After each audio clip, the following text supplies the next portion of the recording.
Supreme mobiles. மொபைல்னா நம்பகமான ஒண்ணு, அது சுப்ரீம் மொபைல்ஸ் தான் கண்ணு.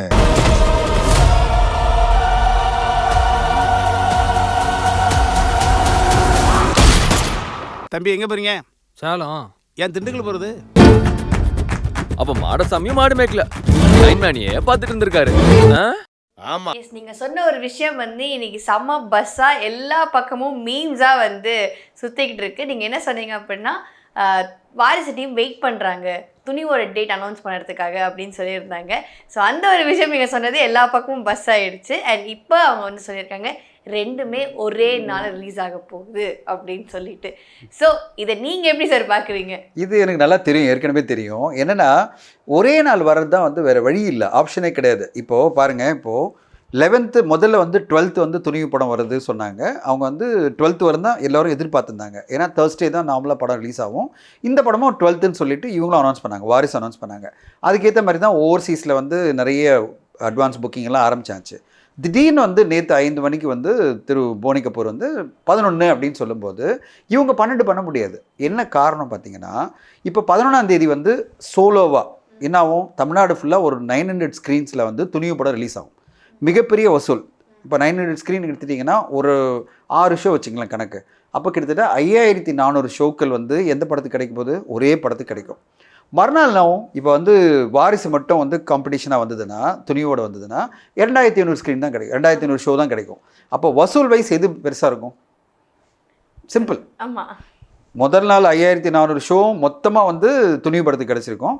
மறுநாள் கண்டிப்பாக 50% துணிவு படத்துக்கு கிடைக்கும். அப்போ 2500 ஷோ கிடச்சிதுன்னா இப்போ கம்பைண்டாக எந்த படத்தினுடைய வசூல் பெருசாக தெரியும்? துணி தான் தெரியும். அதை ஒத்துப்பாங்களா வாரிசில்? அவங்களுக்கு ஒரு ஒரு இது இருக்குல்ல, அதாவது எங்கள் படம் எந்த வகையிலும் கம்மி கிடையாது, எங்கள் படத்தினுடைய கலெக்ஷன் ஈக்குவலாக தான் இருக்கும், ரெண்டுமே equal screen, equal number of screen, equal number of show வேணும்னு எதிர்பார்க்குறவங்க ஒரு படம் அதிகபட்ச கலெக்ஷன் எடுத்துகிட்டு போகிறத விட்டுருவாங்களா? விட மாட்டாங்க. இது ஒரு காம்படிட்டிவான உலகம். இந்த காம்படிட்டிவான உலகத்தில் ஒருத்தருக்கு அவங்கவுங்க பாயிண்ட்டை ப்ரூவ் பண்ணணுன்ற ஒரு கட்டாயம் இருக்குது. அதை விட மிக முக்கியமான விஷயம் என்னென்னா, இது முதல்லேருந்தே அவங்க என்ன ஃபீல் பண்ணாங்க, டிசைட் பண்ணாங்க, ரெண்டும் ஒரே படம் ஒரே நாள் வந்துடுவோம், 12ஆம் தேதி வந்துடுவோம், Thursday கரெக்டாக இருக்குன்னு. இப்போ அதை தாண்டி நான் 11 வந்துக்கிறேன் அப்படின்னு ஒரு கம்பெனி டிசைட் பண்ணும்போது அடுத்த கம்பெனி சொல்லுவாங்க, ஓகே டிட் ஃபார் டட், நீ 12 சொல்லிட்டு இப்போ 11 வர, நானும் 11 வரேன், யார் என்ன தடுக்க முடியும்? இது ஃப்ரீ ட்ரேட் உலகம். எல்லாருக்கும் அவங்க படத்தை எப்போ ரிலீஸ் பண்ணுறதுக்கான உரிமை இருக்குது. எப்படி போனி கபூர் அவர்களுக்கு உரிமை இருக்கோ அதே மாதிரி லலித் அவர்களுக்கு உரிமை இருக்குது. லலித் என்ன பண்ணார், டக்குன்னு தில்ராஜ் சார்கிட்ட பேசிட்டு, தில்ராஜ் சார் என்ன சொன்னார், தெலுங்கில் அவருக்கும் அட்வான்டேஜ். என்னாச்சுன்னா 12ஆம் தேதி பார்த்தீங்கன்னா அவருடைய படம் பாலையா படத்தோடு கிளாஷ் ஆகுது, வாரிசுடு. அவர் 12 ரிலீஸ் பண்ணும்போது அவருக்கு ஒரு டென்ஷன் போயிட்டே இருந்தது. இப்போ 11 வந்தோடனே அவருக்கு ஒரு ப்ளஸ் ஆகிடுச்சு. என்னென்னா 11ஆம் தேதி சோலோவாக வாரிசுடு படம் தெலுங்கு ரிலீஸ் ஆகுது. அப்போ எவ்வளோ நம்பர் ஆஃப் ஸ்க்ரீன்ஸ், எவ்வளோ நம்பர் ஆஃப் ஷோஸ் கிடைக்கும். அதனால் முதல் நாள் வசூலே வாரிசு தெலுங்கில் பெரிய ப்ளஸ்ஸாக மாறப்போகுது.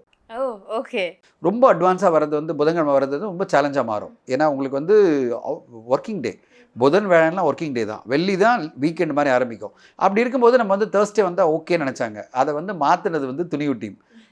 அவங்க என்ன பண்ணாங்க, டிட் ஃபார், நான் நீங்கள் வரைய மாத்திரையா, நானும் மாத்திரேன், வா பார்த்துடலாம், மோதி பார்த்துடலாம் அப்படின்றது தான் இப்போ நடந்துகிட்ருக்கு. இது ஒரு காம்படிட்டிவான உலகத்தில் இது கண்டிப்பாக நடக்கும், அது நடந்திருக்கு.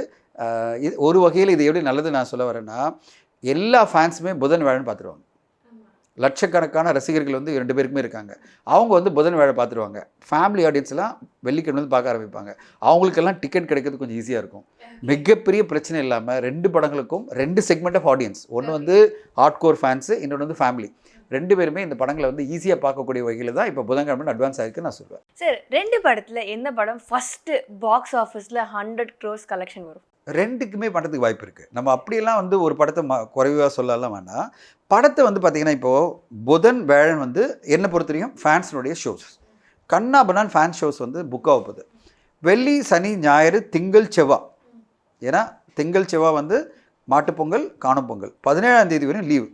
புதன்கிழமை தான் ஒர்க்கிங் டே. திருப்பி அதெல்லாம் வருவாங்களா தெரியல, எல்லோரும் வேலைக்கு, எல்லோரும் புதன்கிழமை லீவ் எடுத்துருவாங்க, அப்புறம் வேலைக்கிழமை எடுத்துருவாங்க, அப்புறம் வெள்ளி சனி ஞாயிறு லீவ் ஆகிடும்.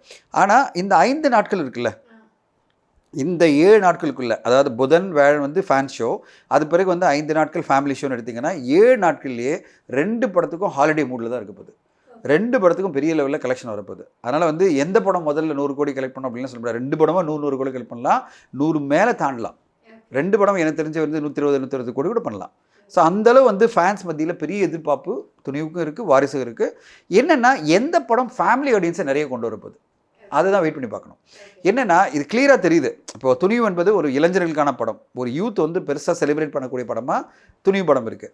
வாரிசு படம் வந்து ஃபேமிலியாக பார்க்கக்கூடிய படமாக இருக்குது. அதனுடைய ஃபார்மட்டும் சரி, டைட்டிலும் சரி, கேரக்டர்ஸும் சரி, இத்தனை ஆக்டர்ஸும் சரி, எல்லாமே சேர்ந்து அந்த படத்தினுடைய ப்ரெசன்டேஷனும் சரி, பாடல்கள்லாம் மிகப்பெரிய லெவலில் ஹிட்டாக இருக்குது. எல்லாம் சேர்ந்து ஃபேமிலியாக அந்த படத்தை பார்க்கணும் எதிர்பார்க்குறாங்க. எப்போயுமே சொல்லுவாங்க ஒரு ஃபேமிலி வந்து ஒரு படத்தை ரசிக்க ஆரம்பித்தாலே பெரிய லெவலில் பாக்ஸ் ஆஃபீஸ் வசூல் வரும்னு சொல்கிறாங்க. அதனால் ஒரு எட்ஜுன்னு சொல்லுவாங்கள்ல, ஒரு சின்ன காம்படிட்டிவ் எட்ஜ் வந்து வாரிசு படத்துக்கு இருக்குது. ஆனால் படம் வந்த பிறகு தான் நம்ம சொல்ல முடியும் எந்த படத்துக்கு டாக் நல்லா இருக்குன்னு. எந்த படத்துக்கு டாக் பெருசாக வருதோ அதுக்கேற்ற மாதிரி கலெக்ஷன் மாறிடும். ஓகே, இப்போ நீங்கள் டாக் பற்றி நம்ம பேசும்போது நிறைய பேர் வந்து துணிவோட ட்ரெய்லர் பார்த்து இந்த பீஸ்டோட காப்பி, பீஸ்டில் வந்து ஒரு ஒயிட் ஷர்ட் போட்டிருந்தா இல்லை இவ்வளோ ஒயிட் ஷர்ட் போடுறாரு, ஸோ அது வந்து ஒரு மால், இது வந்து ஒரு பேங்க், அது நிறைய படத்தோட கம்பேர் பண்ணாங்க. மெயினாக பீஸ்டோட தான் கம்பேர் பண்ணாங்க சார். ஸோ நீங்கள் அதை இல்லை, எனக்கு வந்து இதில் உடன்பாடே கிடையாது. ஒரு படமும் ஒரு கான்செப்ட். இப்போ வந்து இப்போது பீஸ்ட் படம் வந்த பிறகு தான் இந்த படம் ஷூட்டிங் போயிட்டுருக்கு. அவங்களுக்கு தெரியாதா என்னடா இது இதே மாதிரி கான்செப்டில் இருக்குது, நம்ம எடுத்தால் பிரச்சனை வருமா வராதா அப்படின்னு அவங்களுக்கும் தெரியும். அஜித் சாருக்கும் தெரியும். ஏன்னா அஜித் சார் வந்து எல்லா ரிவ்யூஸும் பார்த்துருப்பாரு. அவருக்கே தெரியும் பீஸ்ட்டுக்கு வந்து எந்த மாதிரி நெகட்டிவ் டாக்லாம் வந்ததுன்னு. அதனால் அப்படி போய் ஒரு போல்டாக பரவாயில்ல நம்மளும் ஒரு படம் கொடுத்துருவோம் பீஸ்ட் மாதிரி அப்படின்னு யாரும் எடுக்க மாட்டாங்க. அதுக்கான கதையில் ஏதாவது ஒரு விஷயம் ஸ்ட்ராங்காக இருந்தால் தான் அவங்க வந்து இந்த மாதிரி ஒரு படத்தை எடுத்துருக்க முடியும். துணிவு படத்தை.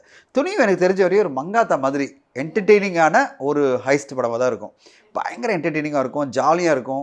அதை விட ஆக்ஷன் எல்லாமே சேர்ந்துருந்தாலும் ஒரு என்டர்டெய்னிங்கான ஒரு படமாக தான் இருக்கும். இந்த ட்ரோல்ஸ்க்கு பொறுத்தவரையும் பார்த்தீங்கன்னா ஏதாவது ஒன்று கிடைக்கணும், ஏதாவது ஒரு பாயிண்ட் கிடைச்சாலே போகிறோம், அதை பிடிச்சிக்கிட்டு அதை ட்ரோல் பண்ணுறது. இப்போ நீங்கள் சொல்கிற மாதிரி நிறைய விஷயங்கள் ஒரு டீசரில் ட்ரெயிலர் கிடைக்கலாம். இப்போ அதே மாதிரி தான் வாரிசை பற்றி சொல்கிறாங்க, தெலுங்கு படம் மாதிரி இருக்குது, சீரியல் மாதிரி இருக்குது அப்படின்னு. நீங்கள் அடுத்த கேள்வி அது கேட்குற மாதிரி நான் சொல்கிறேன்.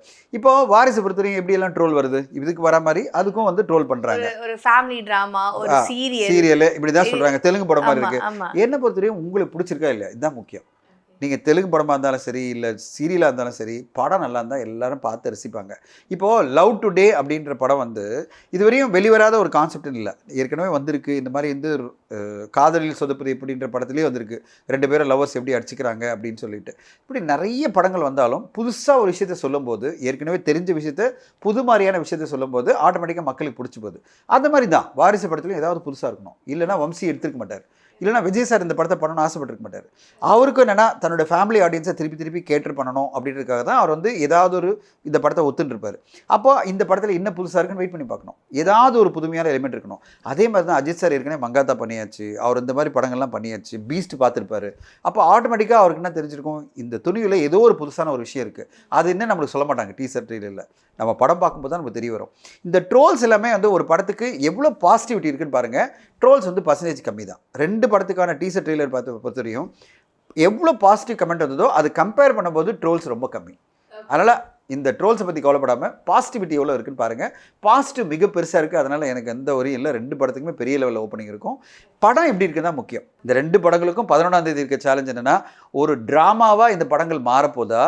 ட்ராமா அப்படின்னாலே ஆட்டோமேட்டிக்காக ட்ரோல்ஸ் பயங்கரமாக வர ஆரம்பிச்சிடும், ரிவ்யூஸ் பேடாக வர ஆரம்பிக்கும்.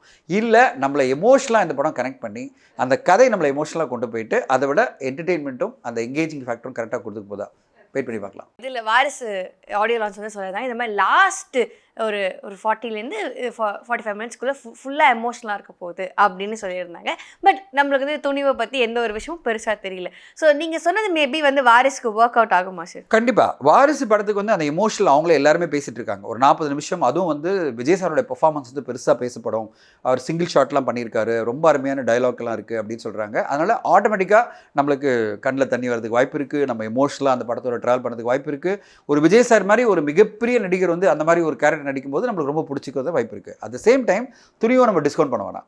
துணியில் ஏதாவது ஒரு விஷயம் இல்லாமல் எச் வினோத் பண்ணியிருக்க மாட்டார். எச் வினோத் வந்து ஒரு நல்ல சிறந்த இயக்குனர், அடுத்தடுத்த பெரிய படங்கள்லாம் பண்ணிட்டு இருக்காரு. அதனால் அவரும் ஒரு விஷயத்தை வச்சிருப்பார். அது இன்னும் நம்மளுக்கு தெரியல, டீசரில் அது வரல. ஆனால் வாரிசில் தெளிவாக தெரிஞ்சிடுது, இன்டர்வியூலலாம் சொல்கிறாங்க. அதனால் நம்மளுக்கு அதனால் கமெண்ட் பண்ணிடுறோம். ஆனால் துணியை பொறுத்தவரை ஏதாவது ஒரு விஷயம் இருக்கணும், பர்சனலாக ஒரு ஆங்கிளில் ஒன்று இருக்கணும். அதனால தான் அந்த படத்தை வந்து அஜித் சார் எடுத்துகிட்டு இருப்பார், இவரும் படம் எடுக்கிறார். அதனால் வெயிட் பண்ணி பார்க்கலாம். இப்போதைக்கு நம்ம ப்ரீ ஜட்ஜ் பண்ண வேண்டாம்னு நினைக்கிறேன். ஓப்பனாக தெரியுறது வந்து வாரிசு வந்து கண்டிப்பாக ஃபேமிலி ஆடியன்ஸ்க்கு பிடிக்கும், எமோஷனலாகவும் கனெக்ட் பண்ணணும் தெரியுது. துணிவை எப்படி கனெக்ட் பண்ணோம், ஃபேமிலி ஆடியன்ஸ்க்கெல்லாம் பிடிக்குமா இல்லை ஒன்லி யூத் மட்டும் பிடிக்குமா அப்படின்றதெல்லாம் படம் வந்த பிறகு தான் சொல்ல முடியும். இப்போதைக்கு இது நம்ம சொல்ல முடியும், அது வந்து யூத்துக்கான மிகப்பெரிய படமாக இருக்க போதுன்னு, இது வந்து ஃபேமிலிக்கான பெரிய படமாக இருக்கும். அண்ட் ஹெச் வினோத்தை பற்றி பேசும்போது நிறைய பேர் இதுக்கு மேலே தீரன்லாம் பண்ணும்போது பாக்ஸ் ஆஃபீஸ்லேயும் சரி அவரோட ரைட்டிங்லையும் சரி நல்லா பேர் வாங்கினார். அதுக்கப்புறம் பண்ண 2 ஃபிலிம்ஸுமே வந்து அஜித் சார் வந்து நிறையா இன்வால்வ் ஆயிருந்தார். ஸோ அதனால அந்த படங்கள் வந்து நிறைய ட்ரோல் மெட்டீரியலாக மாறப்பட்டது அப்படின்னு சொல்லியிருந்தாங்க. ஸோ நீங்கள் இல்லை அதில் ஹெச் வினோத் வந்து ஒரு படம் வந்து ரீமேக் தான் பண்ணார். அதனால் வந்து நம்ம அதை வந்து கம்பேர் பண்ண வேணாம். அடுத்ததான் வந்த படம் வந்து வலிமை மட்டும்தான்.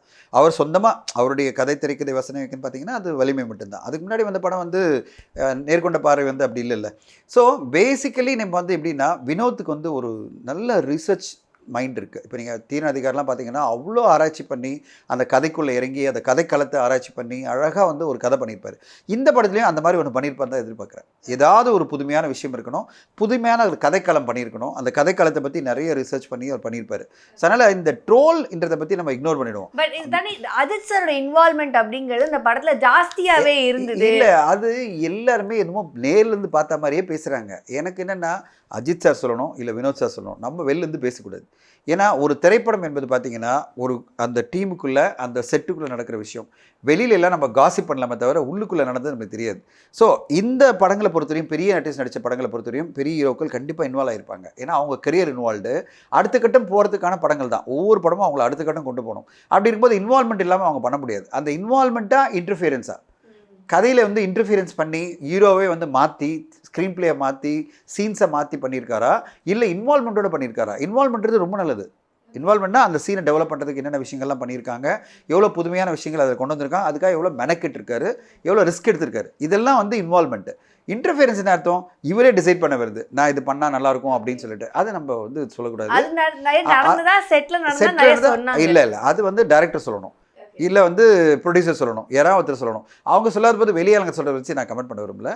எல்லா படங்களுக்கும் இது வந்து இன்வால்மெண்ட்டும் இன்டர்ஃபியரன்ஸ்ன்றது 2 விஷயங்கள். இன்வால்மெண்ட் இஸ் வெல்கம், எல்லாமே இன்வால்வ் ஆகணும். எல்லா ஆர்டிஸ்ட்டும் எல்லா டெக்னீஷியனும் வந்து ஒரு கதையில் இன்வால்வ் ஆகணும். அதை விட முக்கியமாக அந்த படம் எடுக்கும்போது இன்வால்வ் ஆகணும். இன்டர்ஃபியரன்ஸ்ன்றது வேறு. இன்டர்ஃபியரன்ஸ் என்னென்னா தேவையில்லாமல் வந்து அவங்க கருத்துக்களை சொல்லி அதை மாற்றி தனக்கு பிடிச்சதை பண்ணுறது, அது பிறகு வந்து கதையினுடைய போக்கியே மாற்றிட வேண்டியது, டைரக்டர் என்ன விஷயம் வச்சுருக்காரோ அதை மாறி பண்ணுறது, இதெல்லாம் வந்து ஒரு படத்தை கெடுத்துரும்.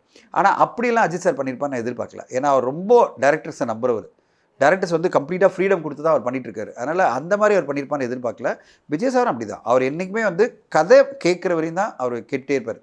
அதாவது கதை சொல்லுங்கள், பவுன் ஸ்கிரிப்ட் கொடுங்க, இதெல்லாம் அவர் கேட்பார். ஆனால் கதை கேட்டு முடித்த பிறகு அவர் எந்த விதத்துலையும் இன்வால்வ்மெண்ட்டே பண்ண மாட்டார், இன்டர்ஃபியரன்ஸே பண்ண மாட்டார் விஜய் சார். கம்ப்ளீட்டாக இன்டர்ஃபியரன்ஸ் பண்ணாமல் என்ன நான் பண்ணமோ அதை பண்ணுறேன், என்ன எதிர்பார்க்குறீங்களோ அதை பண்ணி கொடுக்குறேன், அப்படி தான் விஜய் சார் பண்ணுவார். அது மாதிரி தான் அஜித் சார் பண்ணுறாரு தான் எதிர்பார்க்குறேன். வாரிசு படம் வந்து வந்தோடனே என்ன சொன்னாங்கன்னா பீஸ்ட் ஒழுங்காக வந்து பர்ஃபார்ம் பண்ணல, லைக் நிறையா விஷயம் வந்து ஒரு கடத்துக்கு மேலே நிறையா ட்ரோல்ஸ் வந்தது. அண்ட் அதே மாதிரி தான் வந்து பாக்ஸ் ஆஃபீஸ் எல்லாம் ஹிட் ஆனாலும் படம் அவ்வளோவா வந்து யாருக்கும் பிடிக்கல, நிறையா ஜெயிக்கல அப்படின்னு சொல்லியிருந்தாங்க. அண்ட் மேபி அந்த ஒரு விஷயத்தை இது பண்ணுறதுக்காக அவர் வாரிசை சூஸ் பண்ணாரா இல்லை வாரிசை சூஸ் பண்ணதுக்கு ஒரு ஹிடன் ரீசன் இருக்கு? இல்லை இப்போது அவர் வந்து நீங்கள் பார்த்தீங்கன்னா இந்த படம் முடிஞ்சு ரிலீஸ் ஆன பிறகு வாரிசை சூஸ் பண்ணல, அந்த படம் போயிட்டே இருக்கும்போது அந்த படத்தை சூஸ் பண்ணிட்டார். ஓகேங்களா? ஸோ அவர் வந்து அடுத்தடுத்த கட்டம் போகணும்னு ஆசைப்படுறாரு.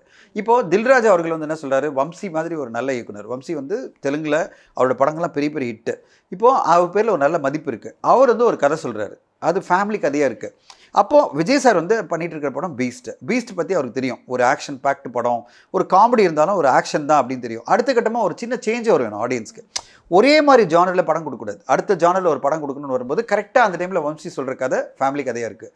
அப்போ அவருக்கு என்ன தோணுது, ஒரு மாறுபட்ட ஒரு படமாக இருக்கும்ல, ஒரே மாதிரி இல்லாமல் வேறு ஒரு கதை பண்ணலாம், சரி ஓகே பண்ணிக்கலாம் அப்படின்னு சொல்லிட்டு எல்லாமே செட் ஆகுது. ஒரு நல்ல ப்ரொடியூசரு, நல்ல சம்பளம் கொடுக்குறாரு, அதை விட முக்கியமாக நல்ல ஒரு இயக்குனரை கொண்டு வராரு, பெரிய மேக்கிங்காக வரப்போகுது. அப்படின்னும் போது ஏன் நம்ம பண்ணக்கூடாது, கான்ட்ராஸ்டிங்கான ஒரு ஜானரு. ஸோ விஜய் சார் ஒத்துக்கிறாரு. அதுக்கு பிறகு தான் பீஸ்ட் படம் ரிலீஸ் ஆகுது. ஆனால் பீஸ்ட் படம் வெளியாகி நீங்கள் ஃபெயிலியர்லாம் சொல்ல முடியாது. பீஸ்ட் படம் என்னென்னா அவங்க எதிர்பார்த்த அளவு போல தான் நீங்கள் சொல்லணும். ஏன்னா விஜய் சாருக்கு ஒரு படமும் வந்து அவர் அடுத்த கட்டம் கொண்டு போயிட்டுருக்கு. நீங்கள் பார்த்துட்டே வாங்களேன், தெரி, அது பிறகு அந்த பிகில், தென் மெர்சல் அப்படின்னு ஒரு படமும் வந்து அவர் அடுத்த கட்டம் கொண்டு போயிட்டுருக்கு. இப்போ அடுத்த கட்டம் போயிட்டே இருக்கும்போது மாஸ்டர் படம் வேறு லெவலில் போகுது அப்படின்னு வரும்போது எதிர்பார்ப்பு பல மடங்கு கூடுது. இப்போ எல்லோரும் என்ன எதிர்பார்க்குறாங்க, பீஸ்ட் படம் வந்து மாஸ்டர் படத்தை பீட் பண்ணணும். இப்போ அடுத்ததாக வாரிசுன்னு எதிர்பார்க்குறாங்க, மாஸ்டர் படத்தையும் பீட் பண்ணல, பிகில் எல்லாத்தையும் பீட் பண்ணணும்னு நினைக்கிறாங்க.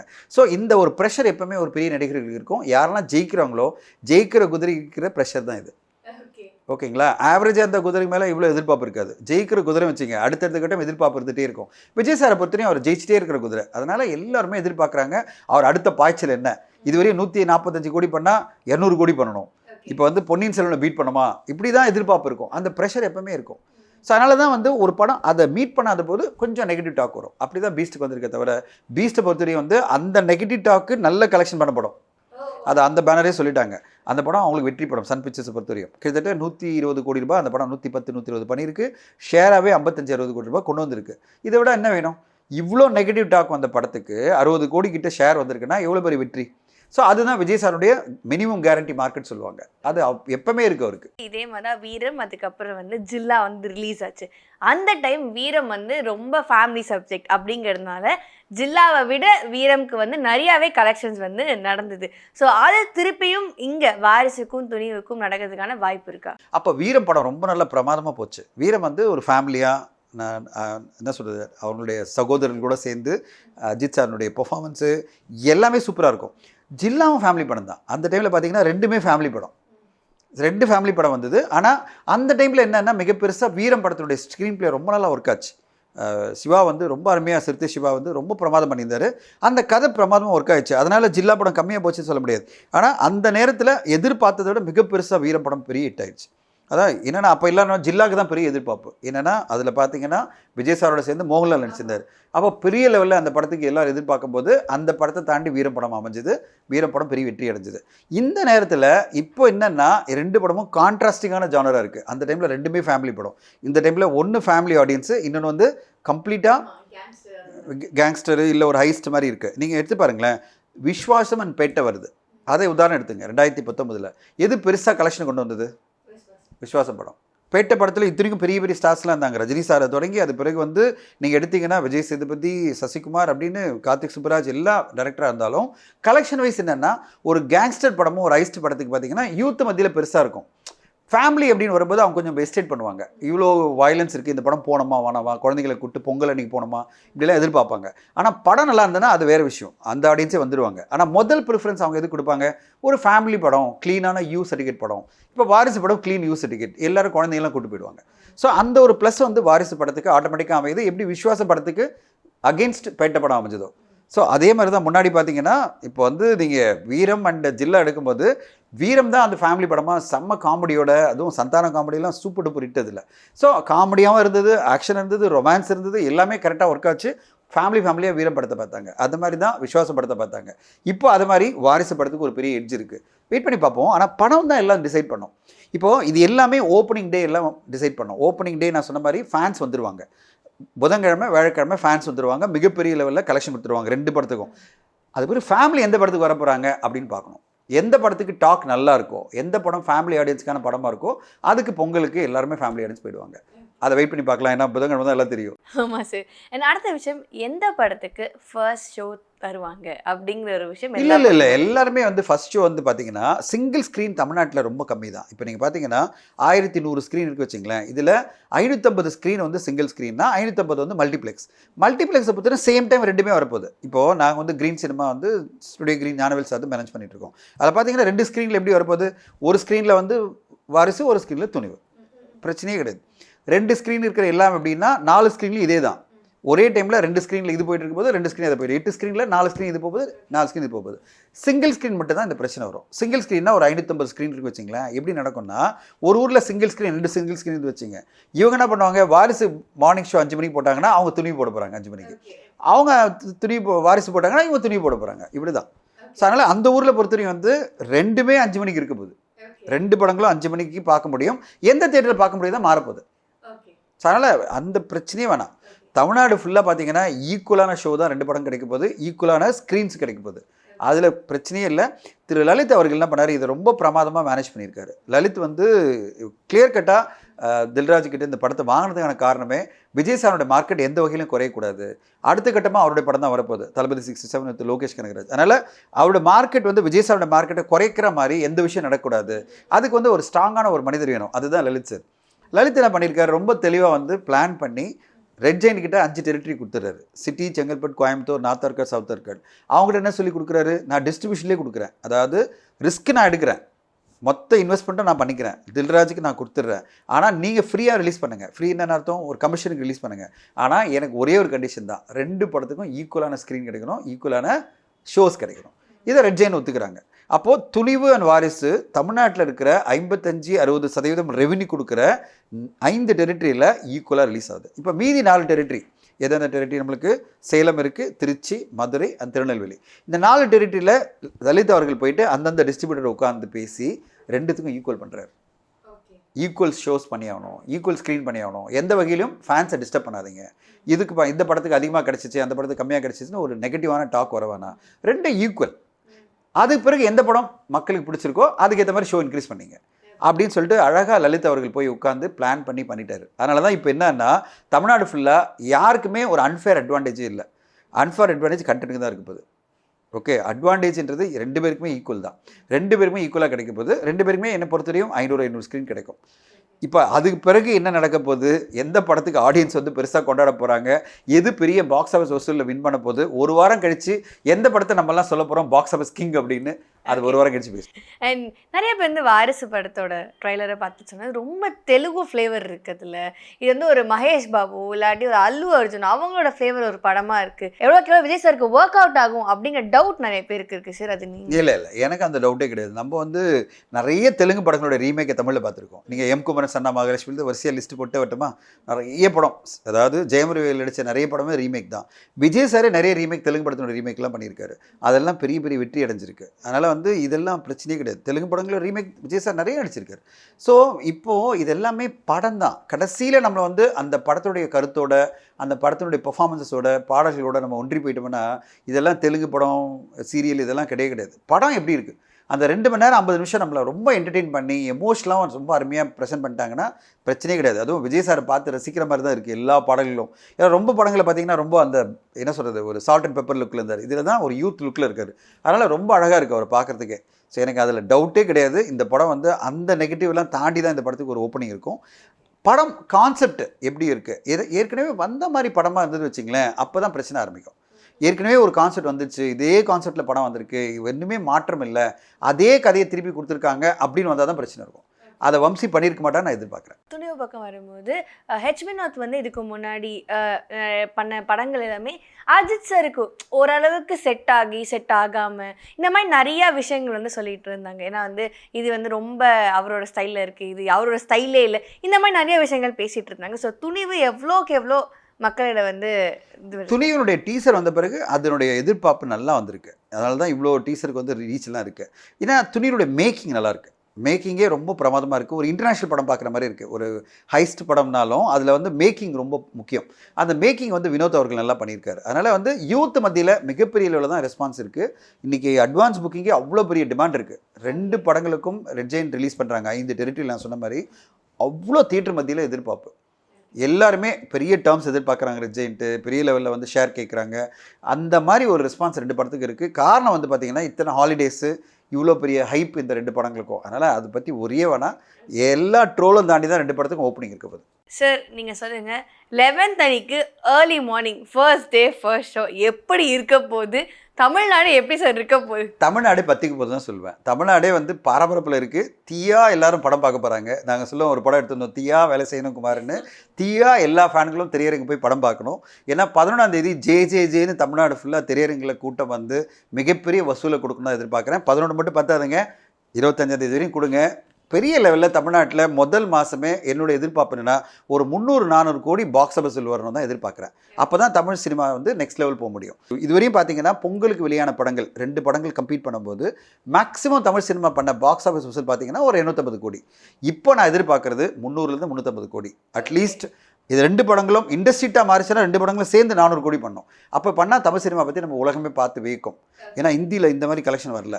தெலுங்கில் இப்போ சமீபத்தில் பார்த்தீங்கன்னா RRR பிறகு பெருசாக வரல. ஸோ அதனால் எல்லாம் எதிர்பார்த்துட்டு இருக்காங்க இந்த பொங்கல் எப்படி இருக்க போகுது, தமிழ் சினிமா வின் பண்ண போதா, தெலுங்கு சினிமா வின் பண்ண போதா.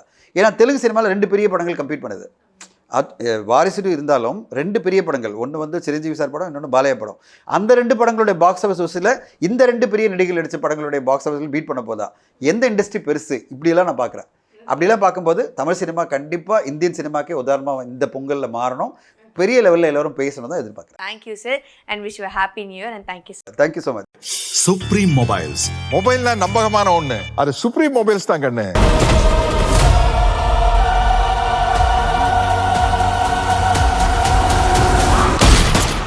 தம்பி எங்க போறீங்க? சேலம். ஏன் திண்டுக்கல் போறது? அப்ப மாடசாமியும் மாடு மேய்க்கல, லைன்மேனியே பார்த்துட்டு இருந்திருக்காரு. ஆமா.